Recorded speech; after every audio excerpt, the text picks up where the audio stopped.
ছোট্ট ছোট্ট বাচ্চাদেরকে শেখানো হয় আমানতু বিল্লাহি ওয়া মালাইকাতিহি ওয়া কুতুবিহি ওয়া রুসুলিহি ওয়াল ইয়াউমিল আখির ওয়াল কদরি খায়রিহি ওয়া শাররিহি মিনাল্লাহি তাআলা ওয়াল বা'সি বা'দাল মাউত। এই কালেমা আমাদের অনেকেরই জানা আছে, তাই না? এবং এটা কিন্তু আমাদের বাচ্চাদেরকে পড়ানো হয়।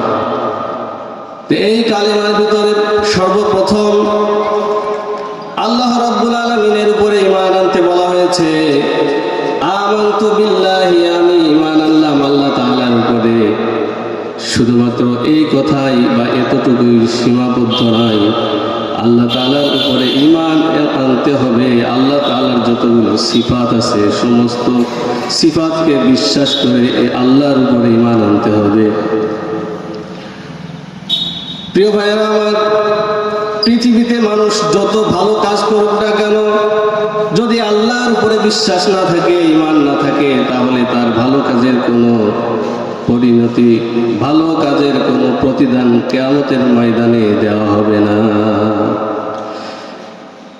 পৃথিবীতে অনেক কাফের মুশরিক বেঈমানেরা অনেক অনেক ভালো কাজ করে, মানুষের সেবা করে, খেদমত করে, চিকিৎসা খাতে অনেক টাকা পয়সা তারা খরচ করে।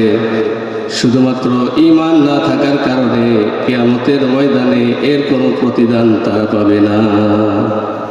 তাহলে সর্বপ্রথম ঈমান আনতে হবে। ঈমান আনতে হবে আল্লাহ রাব্বুল আলামিনের প্রতি।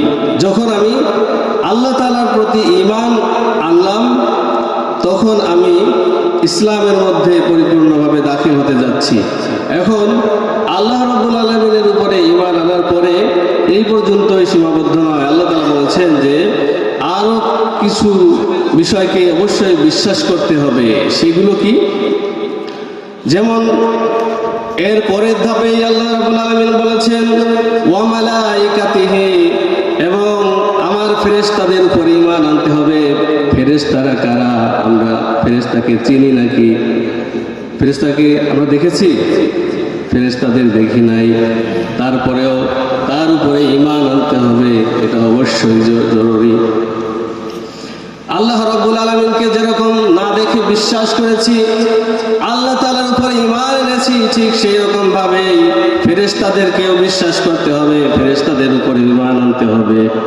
প্রিয় ভাইয়েরা আমার, ফেরেশতা আমরা দেখি নাই, তার কারণ কি?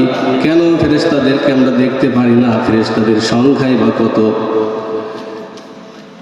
আল জিসমু ওয়া নুরানিয়ুন ইয়াতাশাক্কালু বিআশকালিন মুখতালিফাতিন ওয়ালা ইয়াকুলু ওয়ালা ইয়াশরাবু ওয়ালা ইয়াবুলু ওয়ালা ইয়াবুতু।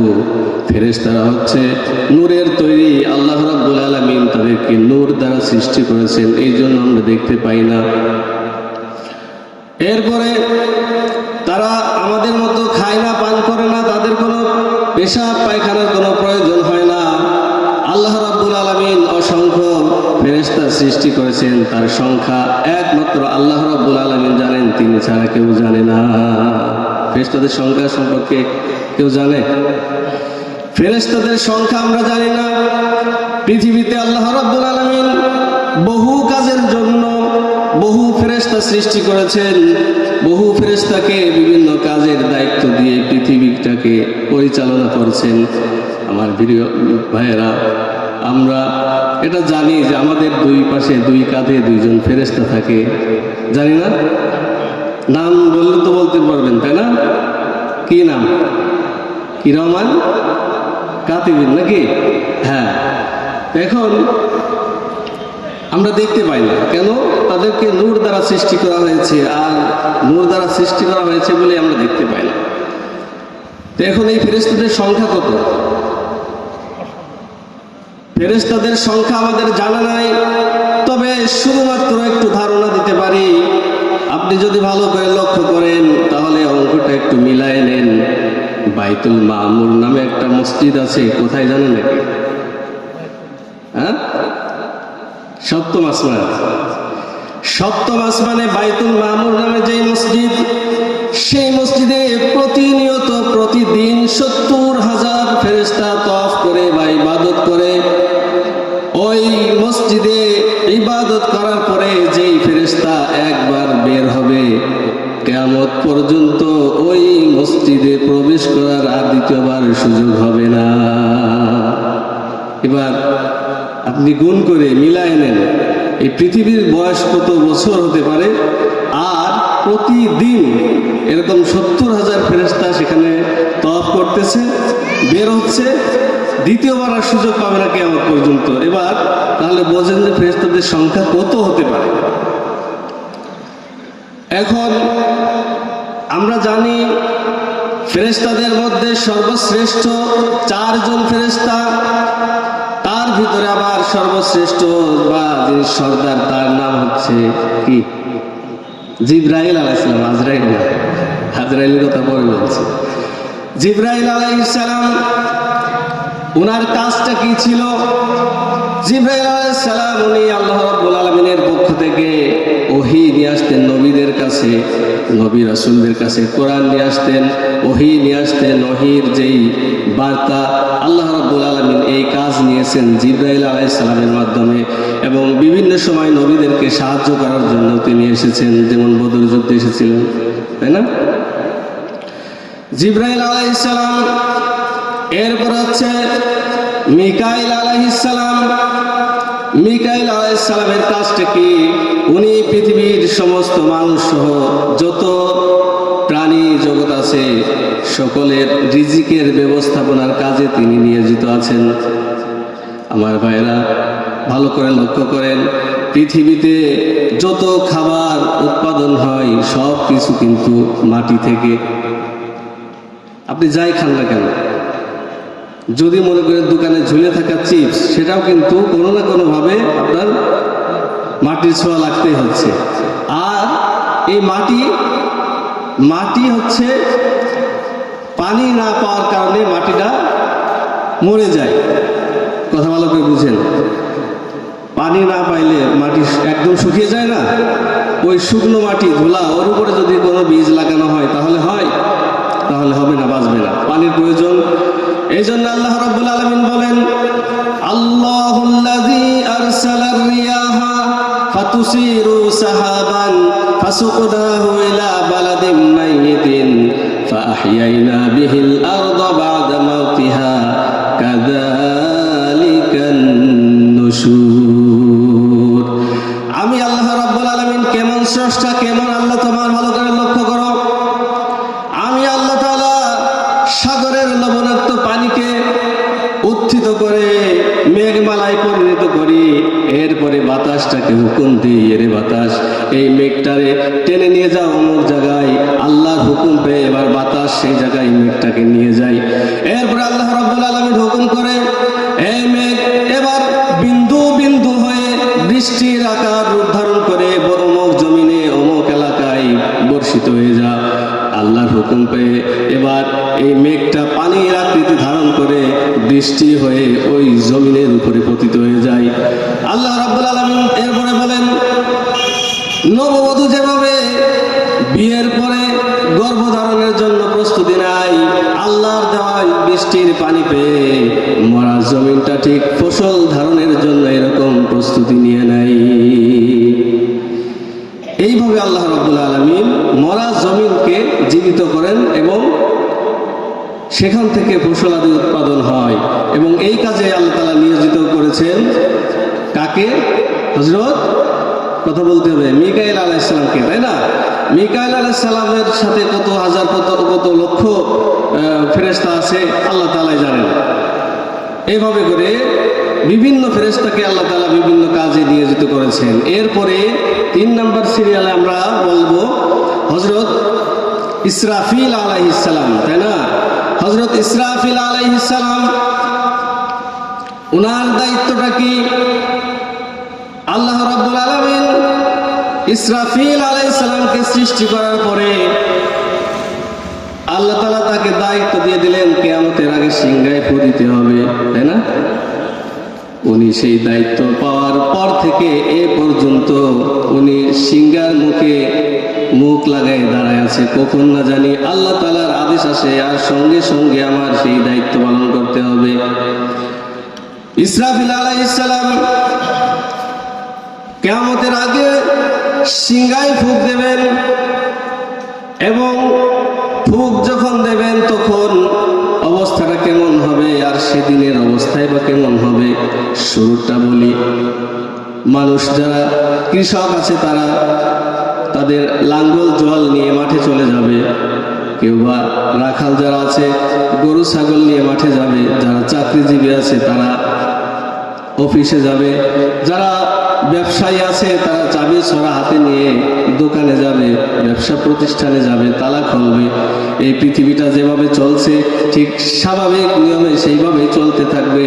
ঠিক এমন সময় আল্লাহ রাব্বুল আলামিন হযরত ইসরাফিল আলাইহিস সালামকে হুকুম করবেন আর সঙ্গে সঙ্গে তিনি সিংহায় ফু দিয়ে দেবেন। এরপরে সিংহায় যখন ফু দেওয়া হবে প্রথম ওই যে আওয়াজটা প্রথম বেশি কর্কশ হবে না, বেশি কষ্ট হবে না, কিন্তু যখন আস্তে আস্তে সময় যেতে থাকবে তখন ওই আওয়াজটা বেশ কর্কশতা ধারণ করতে থাকবে। তখন মানুষ বিরক্ত হয়ে যাবে। মানুষ বিরক্ত হওয়ার পরে কানে হাত দেবে, কানে হাত দিয়েও তারা রেহাই পাবে না। কানের তালা ফেটে ফেটে মানুষ সমস্ত প্রাণী মারা যাবে। এরপরে এই পৃথিবীতে যত যা কিছু আমরা দেখি সব কিছু ভেঙে চুরমার হয়ে যাবে। পাহাড়গুলো রঙিন পশমের মতো তুলার মতো উঠতে থাকবে। প্রিয় ভাইয়েরা আমার, ইসরাফিল আলাইহিস সালাম যখন সিংহায় ফু দেবেন, এই সিংহায় ফু দেওয়ার পরে এই পৃথিবীর সমস্ত যা কিছু আছে সব কিছু একেবারে তছনছ হয়ে যাবে, ধ্বংস হয়ে যাবে। মানুষ সহ যত প্রাণী আছে সব কিছু মারা যাবে, জিন মারা যাবে, এক পর্যায়ে ফেরেশতা মারা যাবে। ফেরেশতাদের যে সমস্ত সর্দার বললাম বা শ্রেষ্ঠ যারা যে সমস্ত ফেরেশতা আছে এরাও মারা যাবে, সব কিছু শেষ। এরপরে আল্লাহ রাব্বুল আলামিন পৃথিবীকে লক্ষ্য করে বলবেন, ইয়া দুনিয়া আইনা আশজারুকি, হে দুনিয়া তোমার বুকের উপরে যে বিশাল বড় বড় আমাজন জঙ্গল ছিল, আফ্রিকার জঙ্গল ছিল, সুন্দরবন ছিল, এগুলো কোথায়? কোনো আওয়াজ নাই। আওয়াজ দেওয়ার মতো কিছু আছে পৃথিবীতে? কিছুই নেই, সব কিছুই শেষ, শুধুমাত্র আল্লাহ তাআলা আছেন। আওয়াজ দেবে কে? এরপরে আল্লাহ তাআলা বলবেন, ইয়া দুনিয়া আইনা আনহারুকি, হে দুনিয়া তোমার উপরে যেই বড় বড় যেই সমুদ্রগুলো ছিল, আটলান্টিক মহাসাগর, আরব সাগর, বঙ্গোপসাগর, প্রশান্ত মহাসাগর, যখন তুফান আসতো 30-40 ফুট উঁচু হয়ে ঢেউ তখন সাগরের বুকে রাজত্ব করতো, সেই সমস্ত ঢেউ, সেই সমস্ত নদীগুলো কোথায়? কোনো আওয়াজ নাই। কোনো আওয়াজ আছে? আওয়াজ দেওয়ার মতো কেউ নাই। আল্লাহ রাব্বুল আলামিন এভাবে একটা একটা করে বলবেন। এরপরে বলবেন, লিল্লাহি ওয়াহিদিল কাহ্হার, আজকের এই রাজত্ব শুধুমাত্র আমার জন্য। কার জন্য? আল্লাহর জন্য। আমার বলতে এখানে কে? আল্লাহ। এভাবে কিয়ামত কায়েম হবে। এরপরে 4 নাম্বার যেই ফেরেশতা যার কথা এখনো বাকি আছে তার নাম কি? একটু আগে আপনারা বলেছিলেন, কি যেন? হযরত আজরাইল আলাইহিস সালাম। তার কাজ কি আমরা তো সবাই জানি নাকি? তার যে কাজটা দেওয়া হয়েছে সেই কাজ হচ্ছে পৃথিবীতে যত প্রাণী আছে, শুধু মানুষ, জিন, আরো যত পশু পাখি আছে সবগুলারই জানকে কবজ করার দায়িত্ব কার?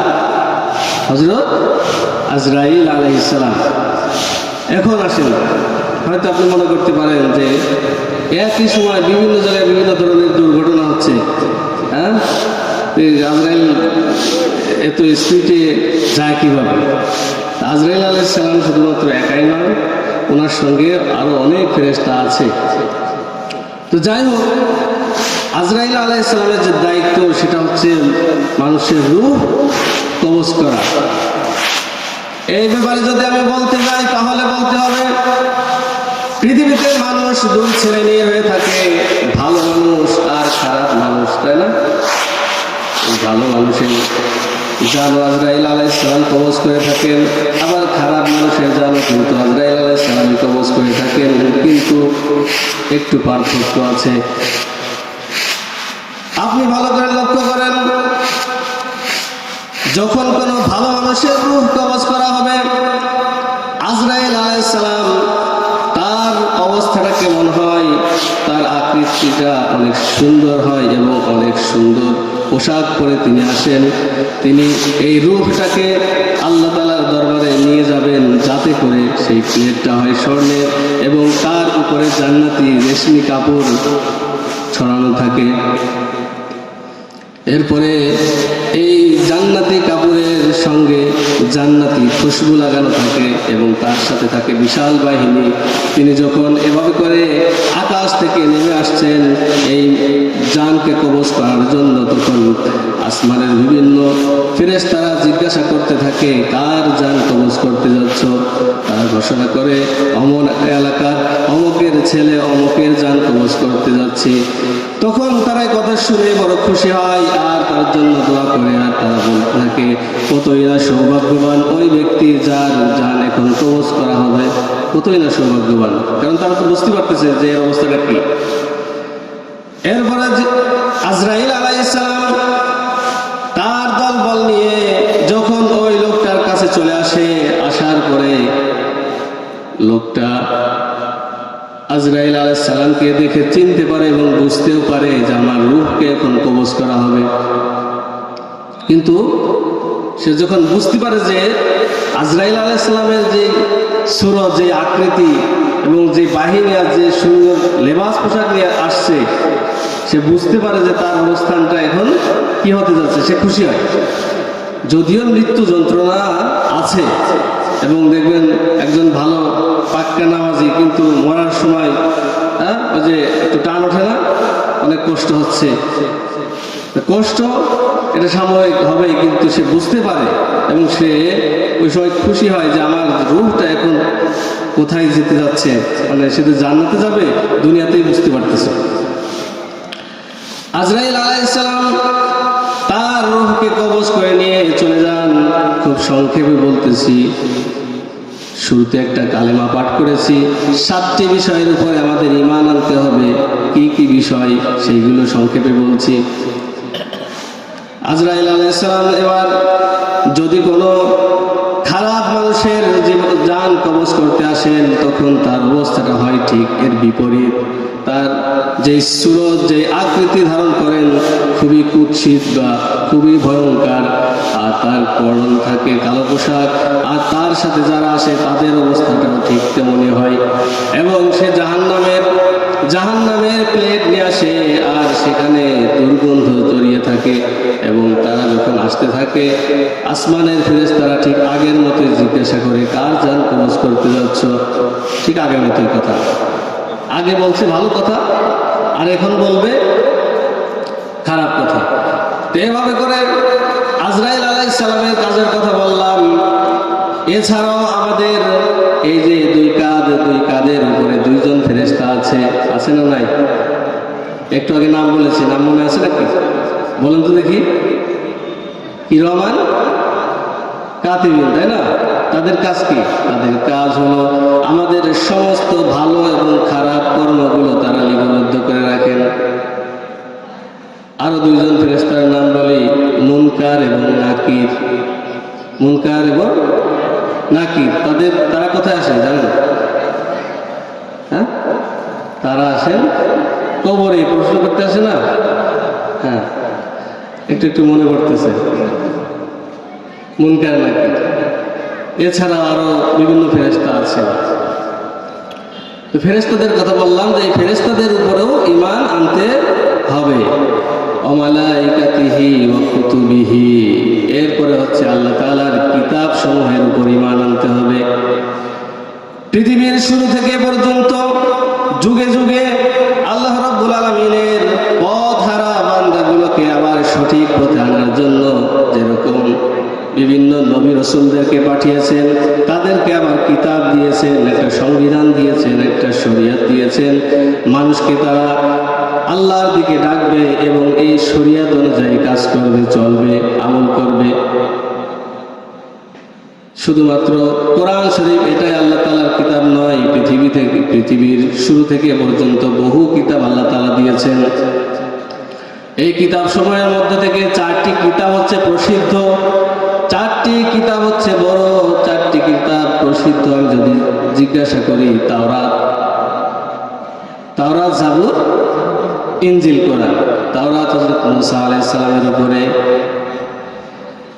তাওরাত হযরত মুসা আলাইহিস সালামের উপরে, ইনজিল না যে সিরিয়াল পাল্টে ফেলছে এই জন্য তা বলে বলছে। তাওরাত,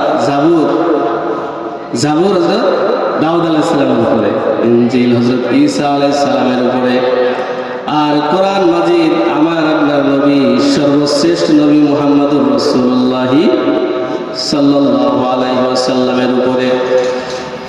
এছাড়াও আরো ছোট বড় অনেক কিতাব আছে, সবগুলোর উপরে আমাদের ঈমান আনতে হবে, কিন্তু আমল করা যাবে না। কোথায় বুঝাইতে পারলাম? সব কিতাব আল্লাহ তাআলার কিতাব, সবগুলো ঠিক ছিল, কিন্তু যুগের পরিবর্তনে তারা সেই কিতাবটাকে পরিবর্তন করে ফেলেছে। যেমন এখন পৃথিবীতে ইনজিল, যেটাকে খ্রিস্টানরা বাইবেল নাম দিয়েছে, তাই না? এই ইনজিল এর অবস্থাটা কেমন, এর পরিমাণ আনতে হবে যে ইনজিল নামক একটা কিতাব আল্লাহ তাআলা প্রেরণ করেছিলেন, এটা আল্লাহ তাআলার কিতাব, কিন্তু ইনজিলের অবস্থাটা এমন হয়েছে যে ইনজিলের এই কথাটা মানতে আমাদের কষ্ট হয়, ওটা বাদ। তাহলে ওখানে আরেকটা কি দেওয়া যায়? বিভিন্ন ধরনের ফাংশন, গান বাজনা, এটা আমাদের করতে বেশ ভালোই লাগে, হ্যাঁ এটা ঢুকাও। ইনজিলে বলেছে মদ খাওয়া হারাম, কিন্তু মদ আমাদের ভালো লাগে, এই আয়াতটাও কেটে দাও, ওখানে মদ খাওয়া যে যাবে একটু পরিমাণ মতো খেতে হবে, আর কি এরকম একটা কথা লাগাই দাও। এরকম করে করে কিতাবের অবস্থাটা 12টা বাজিয়েছে।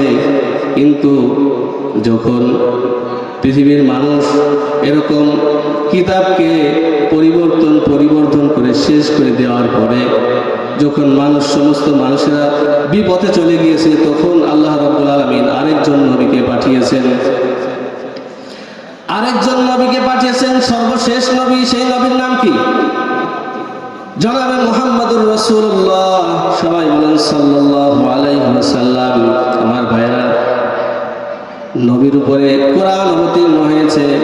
এখন এই কোরআনের ভিতরে আপনাদের কোনো সন্দেহ আছে নাকি যে আগের উম্মতেরা যেরকম কোরআনকে পরিবর্তন করে ফেলেছে, কোরআনেও মনে হয় এরকম কিছু একটা হতে পারে? এরকম কিছু সংশয় মনে হয়?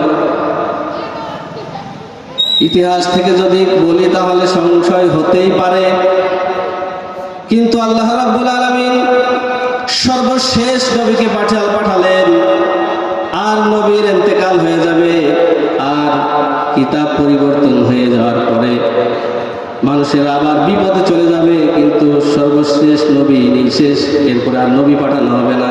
তাহলে এই কিতাবকে যদি পরিবর্তনের কোনো সুযোগ দেওয়া হয়, তাহলে পৃথিবীর সমস্ত মানুষেরা জাহান্নামে চলে যাবে। এই জন্য আল্লাহ রাব্বুল আলামিন এই অপশনটাকে বন্ধ করেছেন। আল্লাহ রাব্বুল আলামিন এই কোরআন অবতীর্ণ করেছেন, আর সেখানে বলেছেন ইন্না নাহনু নাযালনা যিকরা ওয়া ইন্না লাহু লাহাফিজুন। এই পৃথিবীর মানুষ নিঃসন্দেহে জেনে রাখো, এই কোরআন অবতীর্ণ করেছে আমি, আর এই কোরআনকে সংরক্ষণ করার দায়িত্ব আমি আল্লাহ রাব্বুল আলামিন নিজ হাতে নিয়েছি। যেখানে আল্লাহ তাআলা নিজেই কোরআনকে সংরক্ষণ করার দায়িত্ব নিয়েছেন, সেখানে কোরআনে কোনো পরিবর্তন আসতে পারে কি মনে হয় আপনাদের? আসবে না। কেন? যে আগে বললাম যে কোরআনও যদি পরিবর্তন করে ফেলতো পৃথিবীর মানুষ, তাহলে এই সমস্ত মানুষ বিপথে চলে যেত। এরপরে তো আল্লাহ তাআলা আর নবী পাঠাতেন না, কারণ এইটা হচ্ছে আল্লাহ তাআলা শেষ নবী, আমরা শেষ উম্মত। এই জন্য আল্লাহ তাআলা এই কোরআনকে নিজেই সংরক্ষণ করার দায়িত্ব নিয়েছেন। শুধুমাত্র এই পর্যন্তই না, আপনি একটা কথা আমি বলি, আল্লাহ রাব্বুল আলামিন আমার নবীর ব্যাপারে বলেছেন মা ইয়ানতিকু আনিল হাওয়া ইন হুয়া ইল্লা ওয়াহয়ুন ইউহা। আমার নবী নফসকে অনুসরণ করে, প্রবৃত্তিকে অনুসরণ করে কোনো কথা বলেন নাই। তিনি যেটা বলেছেন সেটা হলো ওহী, আমি যা বলতে বলেছি তিনি তাই বলেছেন। ওয়ালাউ তাকাওয়ালা আলাইনা বা'দাল আকাবিল। আমার নবী যদি নিজের পক্ষ থেকে নিজের নফসকে অনুসরণ করে নিজের পক্ষ থেকে কোনো কথা বানিয়ে যদি এই কোরআনের মধ্যে চালিয়ে দিতেন, তাহলে আমি আল্লাহ পাক রব্বুল আলামিন তার ডান হাতকে চেপে ধরতাম আর তার কণ্ঠনালীকে আমি কেটে ফেলে দিতাম। এবার চিন্তা করেন যে নবীজি আল্লাহ তাআলার কত প্রিয় নবী, সমস্ত নবীদের শ্রেষ্ঠ নবী, প্রিয় নবী, আমাদের নবী, সেই নবীর ব্যাপারে যদি এইরকম সত্য কথা বলে থাকেন যে আমার নবী যদি কোনো কিছু করার চেষ্টা করতেন বা মানে নিজের পক্ষ থেকে কোনো কথা বলে এই কোরআনের ভিতরে চালায় দেওয়ার চেষ্টা করতেন, তাহলে আমি তার ডান হাতকে চেপে ধরতাম আর তার কণ্ঠনালীকে কেটে ফেলে দিতাম। তাহলে আপনি এবার চিন্তা করেন যে এই যদি পৃথিবীর কোনো মানুষ এটা করতে যায়, তার অবস্থা আবার কি হতে পারে। বুঝতে পারছেন বিষয়? এজন্য পৃথিবীতে যত কিতাব এসেছে সবগুলোকে আমরা বিশ্বাস করি, কিন্তু কোরআন ছাড়া অন্যগুলোর উপরে আমরা আমল করি না। সবগুলো বা এই কোরআন আমাদের জন্য এসেছে এবং এটার উপরে আমাদের আমল করতে হবে। এরপরে আমানতু বিল্লাহি ওয়া মালাইকাতিহি ওয়া কুতুবিহি, কিতাব পর্যন্ত আসলাম। এরপরে ওয়া রাসূলিহি, এবং তার সমস্ত নবী রাসূলদেরকে বিশ্বাস করতে হবে, তাদের উপরে ঈমান আনতে হবে। পৃথিবীর শুরু থেকে পর্যন্ত যত নবী এসেছে, যত রাসূল এসেছেন, সকল নবী রাসূলদেরকে আমরা বিশ্বাস করি তারা সমস্ত প্রকারের অন্যায়, ভুল, ত্রুটি, গুনাহমুক্ত। কথা কি বুঝাইতে পারলাম? সমস্ত নবীদের উপরে আমাদের আকীদা হচ্ছে তারা গুনাহমুক্ত, তারা কি মাসুম, তারা গুনাহমুক্ত, আল্লাহ তাআলা তাদেরকে হেফাজত করেছেন। আচ্ছা, আপনি চিন্তা করেন, নবী আপনার কাছে দাওয়াত দিতে গেলেন, এখন ওই লোকটাকে আপনি একটা খারাপ কাজ করতে দেখেছেন, তাহলে আপনি তখন তাকে কি বলবেন? তোমার বুঝি চিনি না, না তুমি কালকে কি করলে দেখি নাই, এরকম বলবে না? তাহলে মানুষ তার কথা শুনবে না। এই জন্য আল্লাহ রাব্বুল আলামিন সমস্ত নবীদেরকে পবিত্র রেখেছেন, যাতে করে সমস্ত মানুষ তাদের কথা শুনে আল্লাহর দিকে আসে। সমস্ত নবী রাসূলদের উপরে আমাদের ঈমান আনতে হবে, আর আমার নবী কথা, আমার নবী শরীয়তকে আমাদেরকে মানতে হবে। কথা কি বুঝাইতে পারলাম? যখন মুসা আলাইহিস সালাম এসেছেন, মুসা আলাইহিস সালাম যে শরীয়ত নিয়ে এসেছেন, তিনি যখন চলে গেলেন, এরপরে যখন দাউদ আলাইহিস সালাম আসলেন, আগে সেই শরীয়ত বাদ, এখন দাউদ আলাইহিস সালাম এটা চলবে। দাউদ আলাইহিস সালাম চলে গেলেন, আসলো ইনজিল এটা চলবে, গেল ইনজিল, এবার আসলো কোরআন এখন আমাদের মানতে হবে। কথা কি বুঝাইতে পারলাম? কিন্তু আগের ওইগুলোর উপরে ঈমান আনতে হবে, ওগুলোকে অবিশ্বাস করা যাবে না। এ হলো কিতাবের কথা বললাম। এরপরে আমানতু বিল্লাহি ওয়া মালাইকাতিহি ওয়া কুতুবিহি ওয়া রাসূলিহি, রাসূল পর্যন্ত বললাম। এরপরে ওয়াল ইয়াউমিল আখির মানে আখিরাতের দিনের উপরে, কিয়ামতের দিনের উপরে। কিয়ামতের দিনের উপরে আমাদের বিশ্বাস আনতে হবে। এই কিয়ামতকে পৃথিবীর বহু এমন মানুষ আছে যারা বিশ্বাস করে না। তারা বলে এই জীবনটাই তো আসল জীবন, এখানে খাবো, পরবো, আনন্দ ফুর্তি করব, এখানে শেষ হয়ে যাবে, কিসের আবার পরকাল। এটাকে অনেকেই বিশ্বাস করে না। আমরা মুসলমানরা বিশ্বাস করি যে আরেকটা জীবন আছে, আখিরাত বলতে, পরকাল বলতে যে জীবন, তার শুরু হচ্ছে কিয়ামতের দিন দিয়ে, এবং ওই কিয়ামতের দিন কি হবে, আমাদের এই পৃথিবীতে যত আমরা এই আমল, সেটা ভালো হোক বা খারাপ হোক, এইগুলোর বিচার আচার হবে, এবং এক পর্যায়ে মানুষ হয় জান্নাতে যাবে, আর না হয় জাহান্নামে যাবে। আমরা যা কিছু করি আমাদের প্রত্যেকটা আমলের হিসাব দিতে হবে। এই চিন্তা, এই ধারণা যদি আমাদের অন্তরে আমরা গেঁথে নিতে পারি, তাহলে আমাদের দিয়ে কিন্তু বিভিন্ন ধরনের মানুষকে ঠকানো, দুই নম্বরই কাজ করা, এগুলো চলবে? এগুলো মানুষ করবে? কারণ মানুষ বিশ্বাস করে যে আমি এই কাজটা করতেছি, কিয়ামতের দিন লক্ষ লক্ষ মানুষের সামনে এটাকে প্রকাশ করা হবে, এটাকে দেখানো হবে। তো কিয়ামতের দিবসের উপরে এই জন্য আমাদের ঈমান আনতে হবে। যদি মানুষ কিয়ামতের উপরে ঈমান আনে তাহলে তার জীবনের একটা পরিবর্তন হওয়া খুবই বাধ্যতামূলক। কারণ সে সবসময় এটাকে চিন্তা করে এবং মনে প্রাণে লালন করে যে আমি এই কাজটা করতেছি, অমুককে ঠকাইতে যাচ্ছি বা অমুকের এই ক্ষতি করতে যাচ্ছি, এটা তো কিয়ামতের দিন আমাকে হিসাব দিতে হবে, আল্লাহ তাআলার সামনে আমাকে জবাবদিহি করতে হবে। এবং সেখানে লক্ষ কোটি কোটি মানুষ আমাকে দেখবে এবং বলবে, আরে তোমার তো বড় ভালো মানুষ মনে করছিলাম, তুমি এই কাজ করছো, তাই না? তো এই জন্য কিয়ামতের উপরে আমাদের ঈমান আনতে হবে। এরপরে আমানতু বিল্লাহি ওয়া মালাইকাতিহি ওয়া কুতুবিহি ওয়া রুসুলিহি ওয়াল ইয়াউমিল আখির ওয়াল কদরি খাইরিহি ওয়া শাররিহি মিনাল্লাহি তাআলা। এরপরে 6 নাম্বার যেই গুণ সেটা হলো ভাগ্যের ভালো মন্দ যা কিছু হয় আল্লাহ রাব্বুল আলামিনের পক্ষ থেকে হয়, এর উপরে আমাদের ঈমান আনতে হবে। প্রিয় ভাইয়েরা আমার, দুনিয়ার কামাই করার জন্য যেই পরিমাণ মেহনত আমরা করতেছি, যেই পরিমাণ শ্রম আমরা দিচ্ছি, আমার ভাইয়েরা ভালো করে লক্ষ্য করেন, যদি আমার এই বিশ্বাস থেকে থাকে যে আমি এটা করি বা না করি, আমার ভাগ্যে যদি এটা লেখা থাকে তাহলে অবশ্যই আমি পাবো। যদি এরকম ঈমান যদি আমাদের থাকে তাহলে আরেকজনকে ঠকিয়ে, আরেকজনের পা ভেঙে, আরেকজনের বাড়ি ভেঙে ওই স্বার্থ আমাকে হাসিল করতে হতো না। কেউ করবে?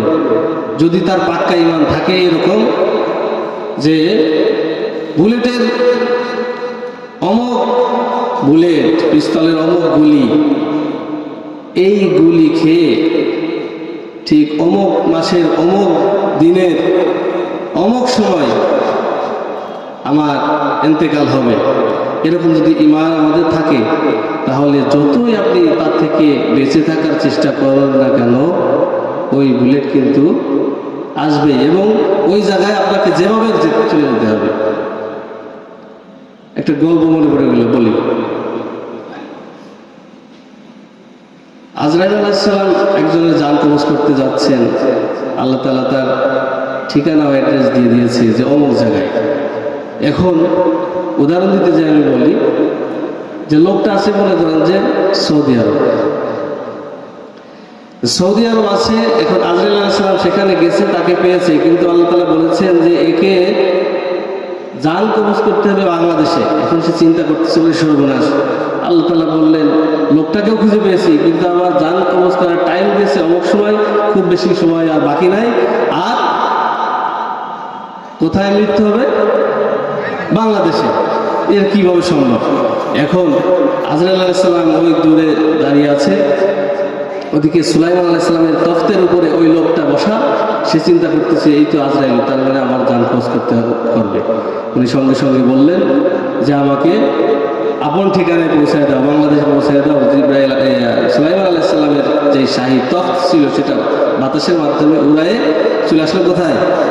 ঠিক টাইমে চলে আসলো বাংলাদেশে, এবং আজরাইল আলাইহিস সালাম ঠিক এরকম সময় এসে তার জানটা কবজ করে নিলেন। প্রিয় ভাইয়েরা আমার, এটা হচ্ছে আমাদের ঈমান, এর উপর আমাদের ঈমান আনতে হবে। 7 নম্বরে হচ্ছে ওয়াল বাসি বাদাল মাউত, মৃত্যুর পরের জীবনের উপরে আমাদের ঈমান আনতে হবে। মৃত্যুর পর এই যে দুনিয়াতে আমরা বেঁচে আছি 60-70 বছরের জীবন, এইগুলো আলোচনা করতে অনেক সময়, আর মৃত্যুর পর এমন একটা সময় যার শুরু আছে তার শেষ, এমন একটা সময় আমাদের সামনে অপেক্ষা করছে যার শুরুটাই হলো মৃত্যুর মাধ্যমে। আমি মৃত্যুবরণ করলাম, তার মানে হলো আমার পরকালের জীবনটা শুরু হয়ে গেল। কথা কি বুঝাইতে পারলাম? এবার সেখানে যে কি হবে? প্রিয় ভাইয়েরা আমার, নবী যখন আরশে আযমে গেলেন, মেরাজে গিয়েছিলেন না, 7ম আসমানে সম্ভবত বা 6ষ্ঠ আসমানে হযরত ইব্রাহিম আলাইহিস সালামের সঙ্গে দেখা হয়েছিল এবং তিনি বলেছিলেন, আমার নবীকে বললেন আখিরাতের জীবন, আখিরাতের যে জায়গাটা বা আমাদের জন্য বরাদ্দ যেই জান্নাত, সেই জান্নাতটা হচ্ছে একটা একেবারে শূন্য মরুভূমির মতো। পৃথিবীতে মানুষ যখন একটা আমল করে, সেই আমলের পরিবর্তে জান্নাতের ভিতরে তার জন্য মনে করেন একটা গাছ লাগানো হয়, আরেকটা আমল করবে তার জন্য একটা নহর হয়ে যাবে, আরেকটা আমল করবে তার জন্য একটা প্রাসাদ নির্মাণ হবে। আমরা শুনেছি, জানি, মান বানা লিল্লাহি মাসজিদান বানাল্লাহু লাহু বাইতান ফিল জান্নাহ, যে ব্যক্তি পৃথিবীতে মসজিদ নির্মাণ করবে, মসজিদের জন্য সাহায্য সহযোগিতা করবে, তার স্থান হবে কোথায়? তার জন্য আল্লাহ রাব্বুল আলামিন জান্নাতের ভিতরে একটা প্রাসাদ নির্মাণ করবে। এরকম হাদিস আমরা আগে শুনেছি কিনা? শুনেছি? শুনেছি না? হ্যাঁ। ঠিক এই আখিরাতের যে জীবন, এই জীবনটা হচ্ছে, আখিরাতের জীবনটার কোনো শেষ নাই। আখিরাতের জীবনের কোনো শেষ নাই। সেখানে আমাদের যুগের পর যুগ থাকতে হবে। আর আখিরাতের ওই সময়ের তুলনায় এই পৃথিবীর একটা দিন, আমাদের হায়াতটা একদিনের মতো নয়, বরং কয়েক মিনিটের মতো। এই কয়েক মিনিটের সময় পার করার জন্য আমরা কত কিছু করছি, এবং আখিরাতে যখন আমরা যাব, আখিরাতের ওই সময়কে পার করার জন্য আমাদের কত কিছু করার দরকার, এবার চিন্তা করেন। এখন পৃথিবীতে থাকতে হলে আমাদের সমস্ত কাজকর্ম করতে হবে, আমাদের খাবারের ব্যবস্থা করতে হবে, ছেলে মেয়ের পড়াশোনার ব্যবস্থা করতে হবে, সংসার চালানোর ব্যবস্থা করতে হবে। আমার ভাইয়েরা, এইগুলো যদি আমি আল্লাহর হুকুমকে মেনে করতে যাই, যদি এগুলো আমরা আল্লাহ তাআলার দেওয়া আদেশ, বান্দারে এইটা করো ওইটা করো না, এভাবে যদি আমরা চলতে পারি, তাহলে পরিবারের জন্য, ছেলে মেয়েদের জন্য, সংসারের জন্য যত আয় রোজগার করব, সব কিছুই আল্লাহর ইবাদতের ভিতরে শামিল হয়ে যাবে। সুবহানাল্লাহ বলতে পারলেন না? হ্যাঁ, মাঠে কাজ করতেছেন অথচ আমল লেখা হচ্ছে, ঘটনা কি? অফিসে চাকরি করতেছেন, আমল লেখা হচ্ছে। ব্যবসা প্রতিষ্ঠানে আপনি ব্যবসা করতেছেন, সেখানে আমল লেখা হয়ে যাচ্ছে, ঘটনা কি? আমার ভাইরা ভালো করে লক্ষ্য করেন। আপনি যখন কোনো মূল্য, নির্ধারিত মূল্যে কোনো পণ্য বিক্রি করতে যাচ্ছেন, বেশি নিচ্ছেন না। কেন বেশি নিচ্ছেন না? কারণ আল্লাহ তাআলা দেখতেছেন।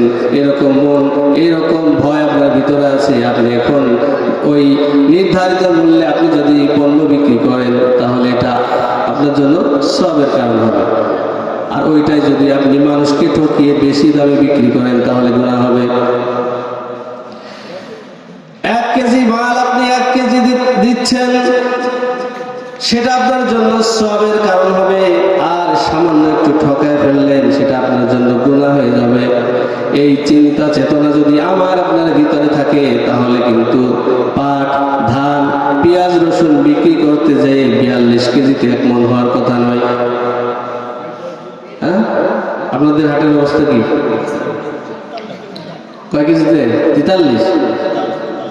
হ্যাঁ, দেখেন, ব্যবসা একটা হালাল জিনিস, অথচ এটাকে মানুষ কিভাবে মিশ্রণ ঘটিয়ে কম বেশি করে এটাকে হারামের পথে, বিপথে নিয়ে চলে যাচ্ছে। কিছু করার নেই।